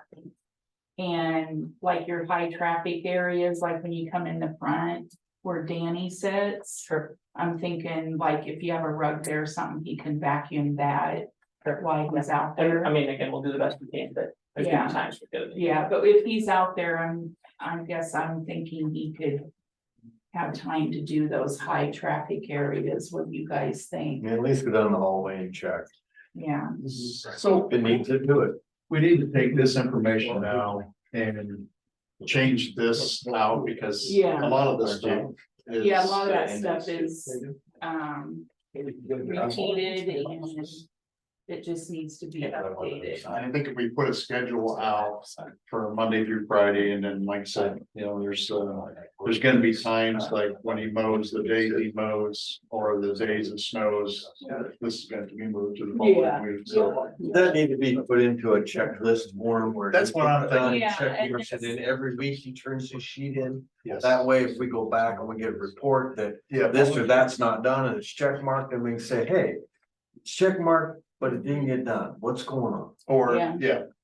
Or I did it, as soon as I did it, somebody walked through with mud, Mhm. There might be just so much here, Yeah. so much you information need to that. make it. I got that done, check Yeah. mark it off. Yeah, What about his hours? That was questioned too by some of us, because he says, he gets there at 6, he takes a 2.5 hour lunch. And then he's there till 4:30, and he's saying now sometimes he's there at 5, and he's not there at 5. Because I get there. Is there a time clock? No, there's not a time clock, but. There needs to be one. And so that's just me questioning, because I get there anywhere between 6:30 and 7, just for my own time. That's me, rather than staying late doing things, I get there early in the morning to do them. And I can go back and look at those cameras, and he told me he's been there at 5 o'clock a couple of different Well, days. maybe He that's didn't get there till 6. Maybe he was working outside before he. Well, he may have been, but I think there needs to be some sort of, the rest of us, we have timesheets we turn in, and we have people watching our hours. I watch my employees' hours.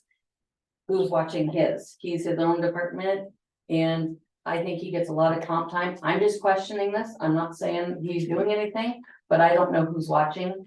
And it is frustrating for other employees. It's been brought to my attention by people. Good. And so I'm bringing it to your attention because he's not my employee. I'm bringing it to your attention since he was your employee. Well, should we have him work 7.5 hours a day like the rest of them and do half of this? And I don't think anybody, especially should be able to come in early on their own time. It should be okay prior. Is he salary or hourly? So I'm just bringing it to your attention because I've had people ask me about it. Yeah. I will And say I also said it, so. it is easier to start at 6:30 in the morning for cleaning, just because people are not there, so I just bring that up, because I know that's what. I think when we do our schedule, we'll set that time in there, and I think all the input's great, and just have a checklist like Sean was saying, I agree with that, and then, like I said, if something comes up, it's gonna get moved. I mean, we just gotta understand, we gotta be flexible with this, because mowing and snow, we can't predict it. Or something happen, a wire line break or something, so I think we have to make a checklist, but make it flexible checklist. And like that. Just make sure we follow up, and I do like that turning in. Yeah, but if you did your daily thing also, and you had it as a checklist, and then you had a couple of lines or a few lines under it that were blank. That he could write in, This is what. okay, well, the day kind of went sideways, I didn't get some of these done, but I had to go. Fill in gopher holes, I don't know. Yeah. No, You know. I agree. Just for our offices, it needs to be a little later in the morning, because we have 6 offices that have protected information, including evidence. So starting off at 5 AM and cleaning our That's office not will a not good- work, because we need to let him into different areas, just like we did with Server Pro. Do you have him sign a confidentiality agreement? That's why I was just gonna ask I mean, the same question. I'm pretty sure under the employee contract that you should be not disclosing things anyways. But it might not hurt to have anybody that comes in, I don't care who you're using, sign that. I think that's very important. Just that I'm not saying that anybody should pass any information on this. Good point. I'll check his employee file and make If sure. they don't have one, we'll get one. Yeah, And I would be glad to sit down and help you do this, put out a checklist or, okay. so if you want to do this. But I thank you for everybody's input, and we'll do a checklist and holler and we'll come in. And I think that needs to be turned in to us. I do too. It's part of our packet. Yeah. Just review it and make sure it's on target. Cause we're the ones that get the complaints when something isn't done, so we need And to all be the the one that, ladies are responsible. watch it. I got a question. What did you guys about mowing at the other complex? Conservation's been doing it. Is that gonna fall to Tracy? No. Still is? Yeah, Okay, you I mean- still want to do it? no, Yeah, they brought that up at the last I meeting. mean, it's not at all. I mean, I've got numbers. I did a cost analysis sheet about what it takes us to mow, and we get about $31 to $45 an hour, depending on who's doing it. That's 208 hours a year that we spend out there mowing. Thank you. Yeah, I mean, I just wanna make sure that it's known that, Yeah. we don't want it, we'll do it, of course, because we're asked to, but. Because if Tracy does it, we'll have to buy him a trailer to haul the mower out. Yeah. We have one. I mean, keep my use. The one that was here is kept out there. Oh, no, that one was there stolen, Well- it's still missing, but we have one.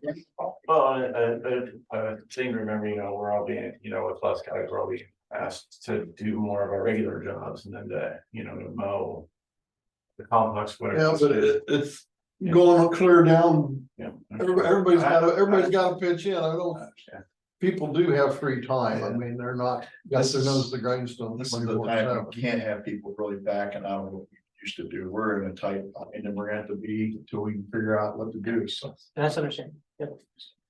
We appreciate what you do, and we do recognize, and, the board, past board member, I appreciate a lot of things that you guys do. Very good. Since I don't have the papers that you guys have, does it have anywhere on there who he actually reports to?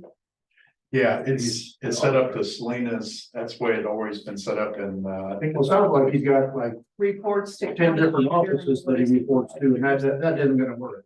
Ultimately, it's here, but she does the day-to-day, and it's set up in the codes that way. Mhm. I think the code of Iowa sets it up that way. pretty sure it does. Mhm. And Tracy and the engineer actually work for the supervisors.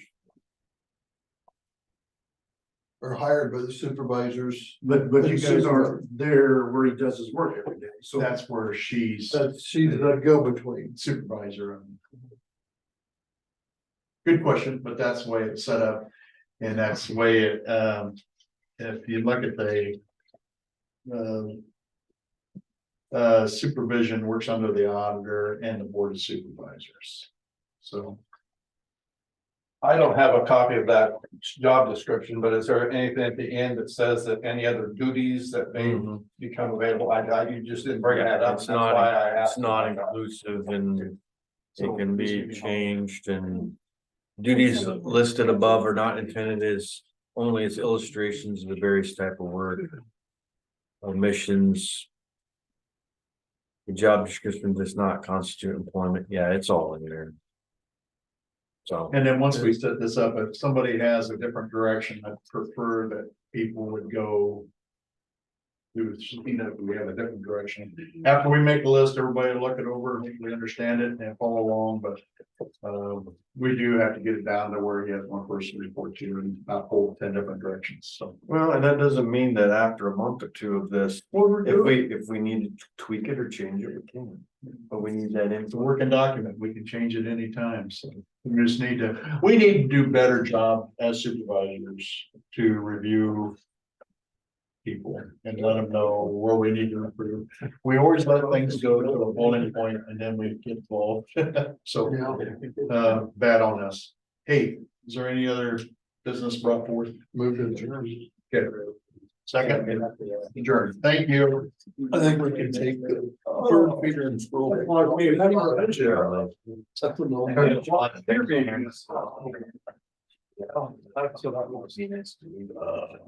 Don't even know Tracy to go. Thank you. They're out here and stuff. And What day we is did it? need a motion or second for the main. Yeah.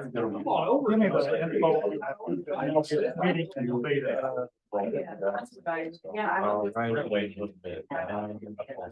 He's still- Sergeant. Okay.